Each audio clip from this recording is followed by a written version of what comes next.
This is TWiT.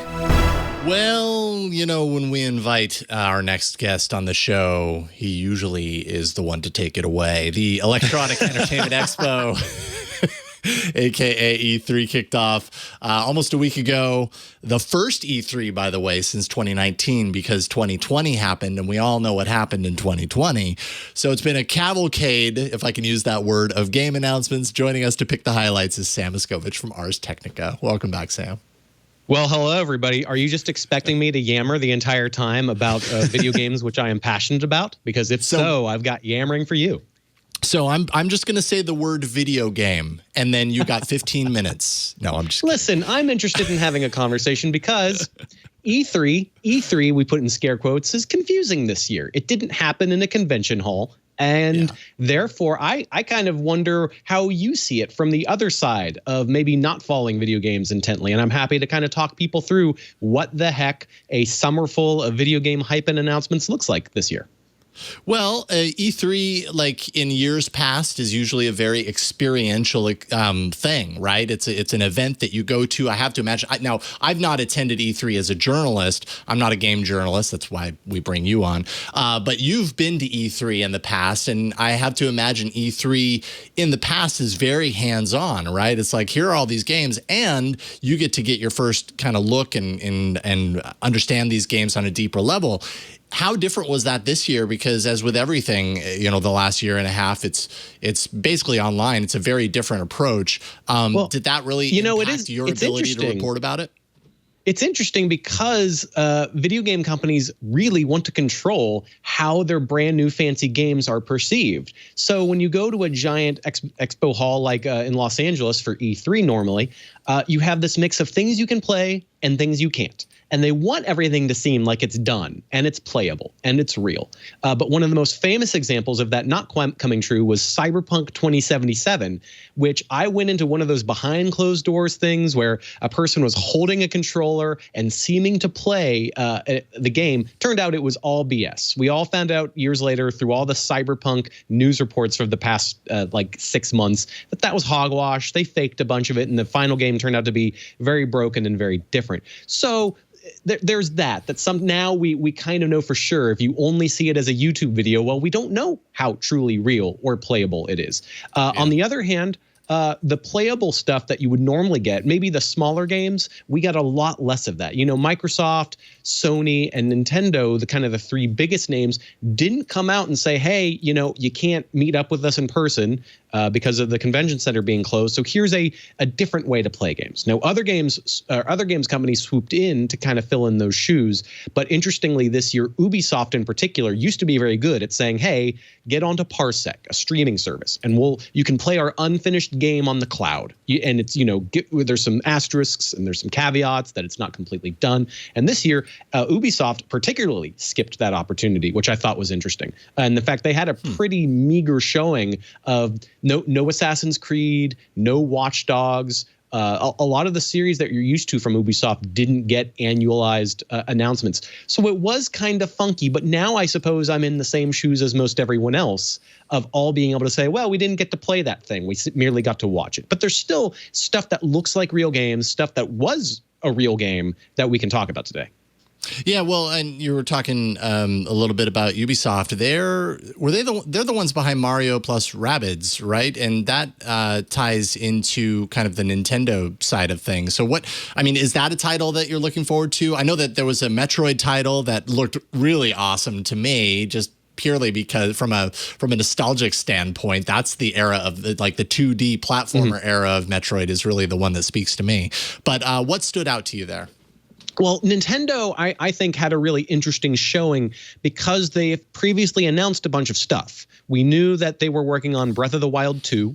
We knew they were working on Splatoon 3, a continuation of that very interesting kid-friendly shooter series. We knew they were working on Bayonetta 3, which is this very hardcore gamer slash things around kind of game. A few others. And so we were wondering what they would show. And this year is an interesting mix of enough games per month, sort of letting us know, yeah, we're still putting stuff out. But Japanese game studios in particular, based on what I followed, were really, really crunched by the realities of COVID. I can't speak exactly to what's different between Eastern and Western game development in terms of how that stuff worked. But we were all kind of curious how all these different game companies would emerge from that and say, here's what we have for the end of 2021 after so many months of being stuck in home. And so we only got a tiny taste of Breath of the Wild 2. Looks really cool. It looks like a game because it looks very much like the last game. It doesn't look souped up or faked. And it adds a city in the sky. So where the last game saw Link really build up a stamina meter to crawl over all of these giant mountains. And that was the big gameplay hook was, working up the strength and ability to sort of climb and clamber around this giant world and sort of figure out through middle of the game puzzles just how to get through the world. And now that goes into the sky. So there's floating through different cloud cities and having a much more intense glider, even a special power where Link could turn into water and go from a ceiling to a floor, go between like a little cliffside and flip up that way, and other little abilities. But that was just a very meager taste. And then we were told 2022. And then Nintendo also has a Legend of Zelda Game & Watch, which was Game Boy before Game Boy. It was the early 80s toy that really blew up in Japan. That was sort of a combination calculator game system. And that'll have 3 classic Zelda games and a watch and a little dinky Game & Watch mini game. And that's going to be sort of the big 35th anniversary Zelda release this year, along with a remaster of a Wii game called Skyward Sword. So 35th anniversary for Zelda, in my opinion, didn't quite get the big hits that I think a lot of super fans were hoping for. There's a lot to go through in terms of what Nintendo released, and we have a bunch of that on Ars Technica. And by released, I mean announced and shown off. But Metroid Dread is back to 2D.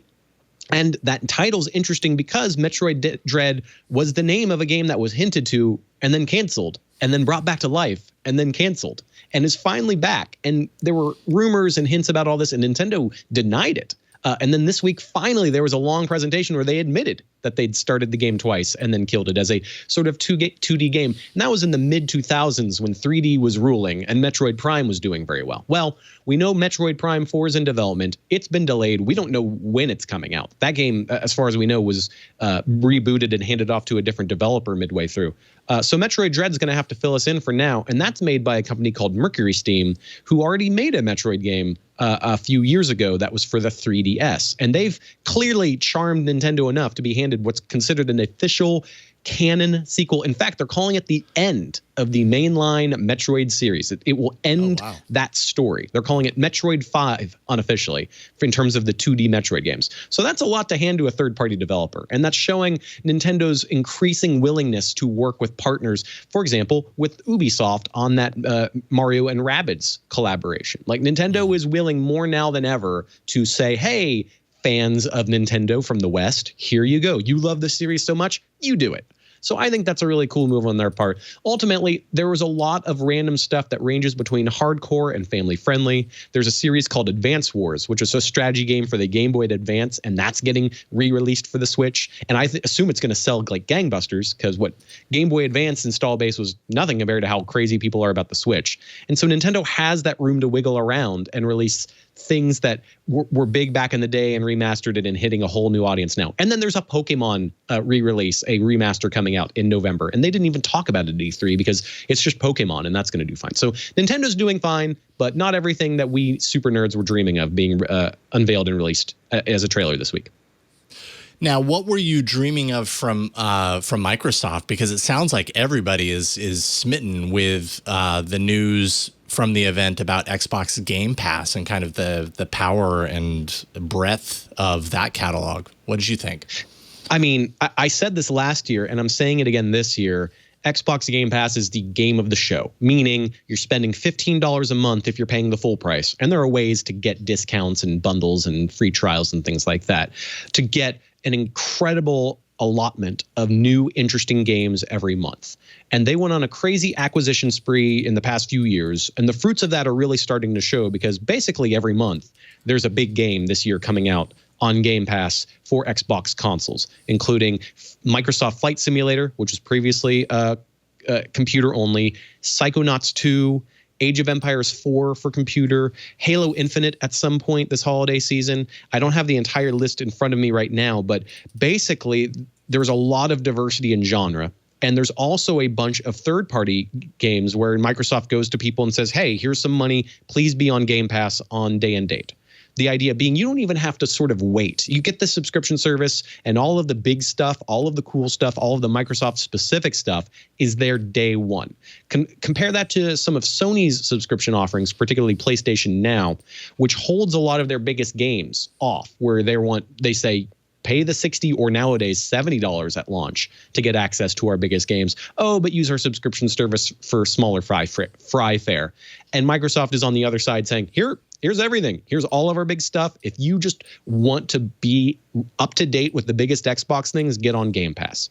So that show of force was really big. I was really hoping for more. You asked what I hoped for. And Halo Infinite, to me, came out a little shyer than I had expected. I thought that we were going to see a little bit more of what the traditional campaign would look like. And I don't say single player for that, because sometimes that's for co-op, where you and some friends can all team up and Master Chief your way through a big landscape. And last year, its reveal got so criticized that they delayed the game a full year. Well, they're not delaying it, apparently. It's coming out holiday of this year, though we don't know exactly when. And a lot of people are guessing that they're waiting for the newest Call of Duty to get a release date before they pick their date, because they want to space it out. There's already a new Battlefield. There's going to be a new Call of Duty. And so Halo's squeezing in on the shooty shoot. So I'm not shocked about that. But they didn't show what that campaign stuff will look like. And if you've been playing Halo a long time, that's what you think about for Halo. You think about teaming up with friends on an epic quest against very smart artificial intelligence bad guys. They did show a bunch of the online versus mode stuff, and that's all free to play. However you want to play it, you can get on there free to play day and date. You don't even have to be on Game Pass to access it. And then there's an additional battle pass that's all cosmetics only. They're very clear. If you just want to play, if you don't want to spend a single penny, every mode, every gun, every feature will be included. Wow. That's huge. And that's going to bring a lot of people in. And I imagine they're going to find a way for Game Pass to also be part of the perks where, if you're part of Game Pass or you buy the campaign content or something, you get a little more for multiplayer, maybe an outfit. I don't know. But that's a big deal. And the other big thing that Microsoft pushed right before E3 was cloud. They're very bullish on saying, we want it to be easy and useful for you to get on the cloud. And I break that down a lot at Ars Technica, but the bottom line is they're getting a lot of things right that Stadia got wrong. In particular, Game Pass. If you pay for the ultimate flavor of Game Pass, which is $15 a month, all the games are just there. You don't have to buy them a la carte. You don't have to worry about whether the service is going to get canceled in a couple of years and your whole library goes away. It's just that monthly giant buffet style with a lot of content that's immediately available. And their cloud stuff works on a lot of devices. And one thing they announced was if you have an older Xbox One, they're going to release an app by the year's end that lets you dip into the cloud and lets you see whether your connection is up to snuff and how good it feels. And I'll tell you, I know a lot of people who just have an old Xbox One and they don't have to get rid of it. They can just attach it as a very focused cloud device and have it work and tell their kids, you want to play the newest games? You don't have to buy a new box. Here you go. Wow. And that's going to lock a lot of people into Xbox in an interesting way. I think it's genius. Everything they did from a business side is genius. That's awesome. That's super compelling. Awesome. Okay, so that's a value pack there. God, there's so much to talk about, and we don't really have enough time to talk about everything. If you had to name a couple of the indie titles that you're super excited about, what would those be? Man, I'll tell you, the thing I'm going to suggest is go to Steam on PC or go to Xbox if you've got an Xbox console. They have the biggest E3-style demo slews right now. The Idea at Xbox Festival that's on Xbox right now has about 40 games, includes something called Tunic, which looks a lot like Legend of Zelda. It's been teased for years. It's the most playable this game has ever been. It's a very long, meaty demo that's closer to Zelda, but with a hint of the challenge and weirdness of Dark Souls, but not hard. It's really compelling. Tunic is that one. And Steam has something called Steam Next Fest, which has 700 game demos. That's way too many. Wow. I have a feature at Ars Technica that picks out some of my favorites, and I'll just shout one out that's a total trip. It's called Lake. It is a combination of Gilmore Girls and the arcade game Paperboy. meaning it's very slow, it's dialogue driven, it's not challenging, but it's this very empathetic story about coming back to a town you once lived in to deliver mail. And it's just a trip. I look at that and I go, video games are so different now than they were for me when I was a kid. Just the way that this story tells, the story lands as you control this very slow mail truck. It's not Grand Theft Auto. But the way that you have to do these basic tasks and talk to townspeople, it's unbelievable. Never seen anything like it. And if you want more gamer stuff, then there's a game called Death Trash, which is where you're in a post-apocalyptic landscape and you're killing zombies and you're figuring out why a robot society has taken over and humans have become secondhand. It's a trip. So like those are just two examples on Steam Next Fest of crazy, weird, out of nowhere games that indies are doing. And you can play them as opposed to Nintendo, Microsoft, and Sony not letting you play anything this year. The combo I never thought I'd ever hear in my entire life is it's a game that mixes Gilmore Girls and Paperboy. I love it. Yeah, but I'm super compelled to check that out. I wish we had time to talk about Elden Ring, the trailer, namely because it seems like everybody names it as a big highlight. Would you agree? Yeah, Elden Ring is the most gamer game of E3 2021. And it's coming out next year, and it combines Dark Souls and George R.R. Martin, meaning you can ride a horse around and it can jump really high in the air, and there's dragons, fire, magic, swords. It just looks like a darned video game, and it looks big, and it doesn't look like a BS trailer. It looks real, and I really hope that we get to play it sometime before the end of the year in one way or another, but it's not coming out until 2022. But it was one of those things that reminds you of why we strap in and watch all these game trailers and get into the hype stuff, because yeah, it looks sick, but you know, whether it's going to be as good as it looks remains to be seen.